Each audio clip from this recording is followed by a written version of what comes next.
할렐루야. 여호와 니시 승리의 하나님을 체험하시는 축복의 주간 되시기를 바랍니다.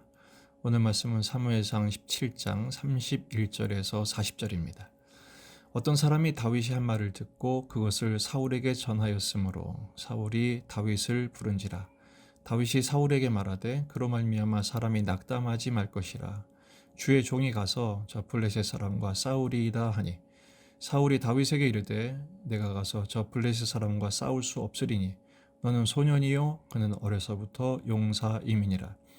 다윗이 사울에게 말하되 주의 종이 아버지의 양을 지킬 때에 사자나 곰이 와서 양떼에서 새끼를 물어가면 내가 따라가서 그것을 치고 그 입에서 새끼를 건져내었고 그것이 일어나 나를 해하고자 하면 내가 그 수염을 잡고 그것을 쳐 죽였나이다.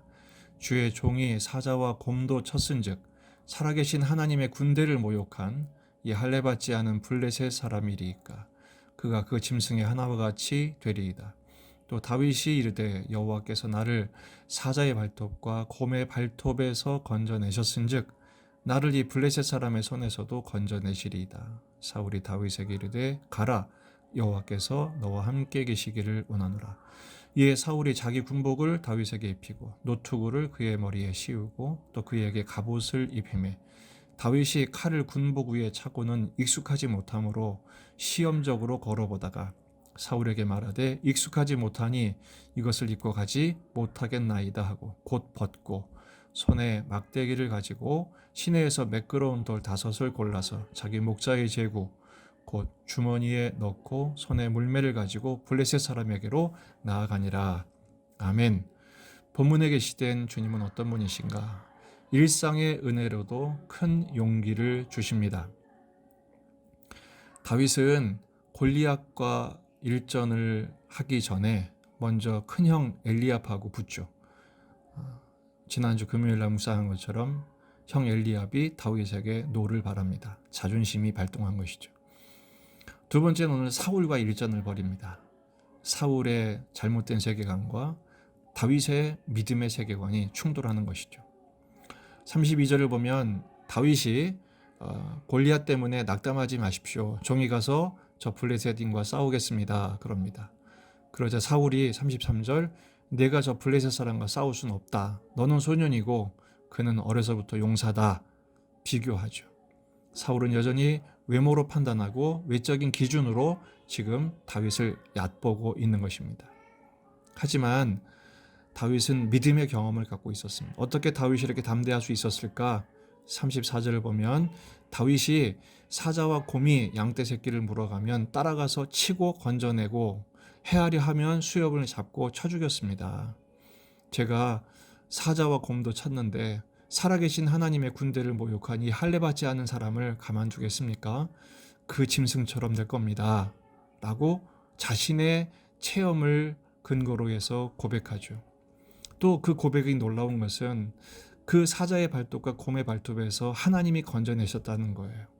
따라서 무할례인 저 블레셋 사람의 손에서 하나님이 자신을 건져내실 것이라는 믿음의 고백을 하고 있는 것입니다.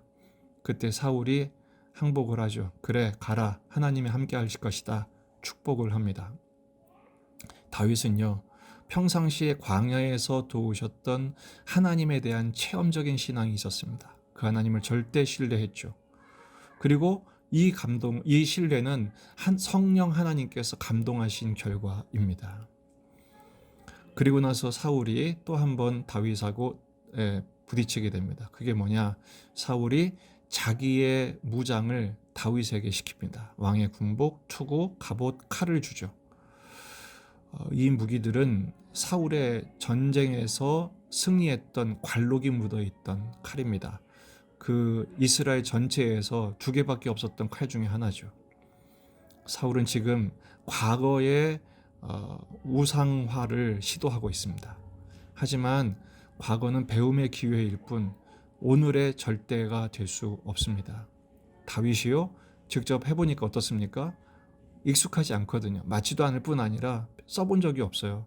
그래서 어떡합니까? 곧 벗었다 그랬습니다. 39절에 곧 벗고 즉시 벗어버린 것이죠. 왜냐하면 하나님이 다윗에게 주신 무기는 따로 있었기 때문입니다.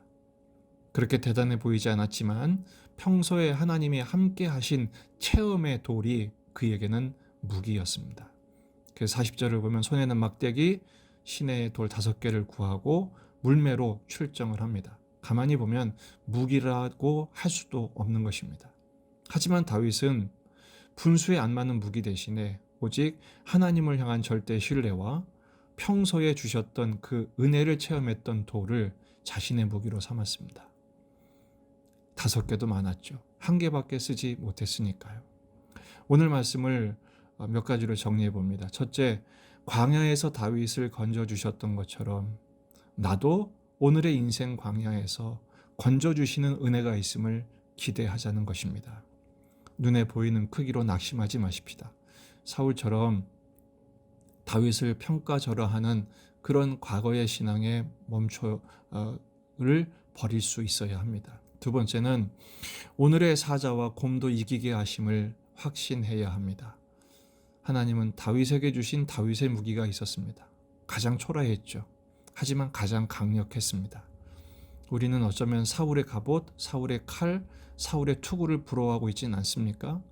오히려 예수님은 빈손으로 십자가를 지셨습니다. 12영이나 되는 군대도 동원하지 않으셨습니다. 그 십자가에서 승리하신 예수님의 십자가가 우리에게도 있음을 믿으십시다. 그 예수님을 의지할 때 십자가의 권능이 우리에게 가장 큰 무기가 되고 힘이 될 줄로 믿습니다.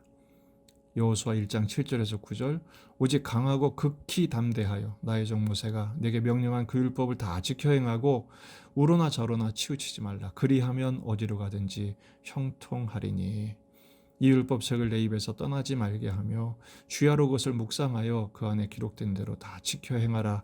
그리하면 내 길이 평탄하게 될 것이며 내가 형통하리라.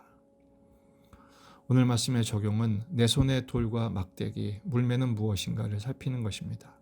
우리에게 가장 익숙한 말씀, 읽은 말씀, 묵상한 말씀, 암송한 말씀이 바로 가장 강력한 무기가 될 줄로 압니다.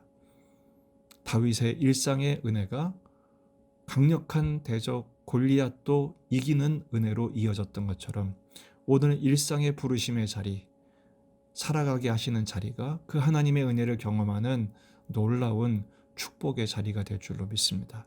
말씀으로 보장하고 엎드려 기도하며 주어주신 삶을, 광야의 삶을 당당하게 다윗처럼 살아가는 데에 승리하는 한 주간 되시기를 주의 이름으로 축복합니다.